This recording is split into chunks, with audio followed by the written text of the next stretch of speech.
journal des médias de Guillaume Janton. Et à la une ce matin, la curieuse déclaration de Marc, le gagnant de la dernière édition de Koh-Lanta hier dans cette émission. TF1 développe actuellement 2 nouveaux jeux pour la rentrée. Et enfin, France 2 fait appel à plusieurs champions pour commenter les événements sportifs de cet été. Et on commence avec cette curieuse déclaration de Marc, le gagnant de la dernière édition de Koh-Lanta, hier matin en direct dans cette émission. Jamais un gagnant de Koh-Lanta n'a été aussi controversé. Après avoir poussé un coup de gueule contre la production, après avoir menacé de révéler l'issue de l'émission avant sa diffusion sur Twitter, Marc a déclaré hier dans cette émission qu'il savait déjà qu'il avait gagné Koh-Lanta avant la finale de vendredi dernier. Écoutez. J'ai déjà reversé une partie au mois de décembre à l'association Terre de Vie. J'ai déjà versé 30 000 euros parce que j'avais anticipé que j'étais potentiellement gagnant suite au conseil. Et la semaine dernière, j'ai déposé 70 000 euros chez mon notaire en garantie pour la victoire. Mais pourtant, la finale et votre victoire, elle a eu lieu en direct vendredi soir sur TF1, mais dès le mois de décembre, vous étiez au courant ? Non, je n'étais pas au courant dès le mois de décembre, mais si vous, je sais pas, vous avez regardé Koh-Lanta, Thomas ? Oui. Alors, si vous avez regardé Koh-Lanta, vous avez vu que j'ai anticipé durant Koh-Lanta. Et bon, je peux vous dire que j'ai anticipé aussi la victoire parce que j'avais un petit peu idée de pour qui les gens auraient voté. Des déclarations curieuses, puisque si Marc peut avoir su qu'il a gagné l'émission après le tournage en sondant les autres participants sur le contenu de leur bulletin de vote, verser plusieurs dizaines de milliers d'euros avant même d'avoir empoché la somme est un acte assez surprenant, d'autant plus que dans Koh-Lanta, comme dans beaucoup de jeux télévisés, les gains remportés ne sont versés qu'après la diffusion de l'émission. De nouveaux jeux pourraient bientôt faire leur arrivée sur TF1. Le premier, c'est la 7e porte, un jeu produit par Gérard Louvain. Sa particularité, il est en direct, une première sur la une depuis L'Or à l'appel, avec Vincent Lagave dans les années 90. Selon Télé 7 jours, un pilote de la 7e porte devrait être tourné avant l'automne. Un autre jeu est actuellement développé pour la première chaîne d'Europe et il est produit cette fois-ci par Arthur. Il s'agit d'un jeu interactif. Le concept, 4 personnalités affrontent l'ensemble des Français. Ce jeu s'intitule provisoirement We Are TV, nous sommes la télévision en français. L'acteur Leonardo DiCaprio fait condamner le magazine People Oops. Oops avait affirmé en mai dernier que Rihanna était enceinte de Leonardo DiCaprio et que ce dernier refusait de reconnaître l'enfant.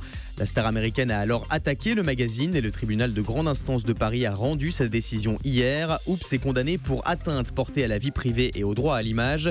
Le magazine devra verser 8 000 euros à Leonardo DiCaprio selon l'AFP. L'émission Happy Dog va faire son retour sur M6. Après une première salve de diffusion l'année dernière, l'émission d'M6 consacrée aux chiens domestique fera son retour dès samedi prochain à 17h. Le concept, 2 familles s'échangent pendant une semaine leurs chiens au caractère difficile. La situation est alors analysée par le vétérinaire comportementaliste Thierry Bedossa. France 2 recrute un champion du monde pour commenter les mondiaux d'athlétisme au mois d'août. Après l'ancien coureur Stéphane Diagana, le service des sports de France Télévisions a fait appel à Teddy Tamgo, champion du monde de triple saut, pour commenter les mondiaux d'athlétisme de Pékin, organisés du 22 au 30 août. L'athlète est forfait pour cette compétition pour cause de blessure au tendon d'Achille. Il se consolera donc en commentant les performances de ses camarades de l'équipe de France en Chine. Et puis France 2 a également recruté d'autres sportifs pour une autre compétition. Il s'agit de Laure Manodou et Philippe Lucas. La célèbre nageuse et son coach charismatique seront consultants pour la chaîne à l'occasion des championnats du monde de natation en Russie qui démarrent ce dimanche. Mais ce n'est pas tout, les téléspectateurs peuvent également retrouver le duo dans un programme court diffusé actuellement tous les jours à 17h. Dans cette pastille intitulée Manodou et Lucas se jettent à l'eau, ces 2 grands noms du sport évoquent la natation à travers leurs souvenirs et les grands moments de leur carrière. Une ancienne candidate de la Star Academy bientôt au cinéma.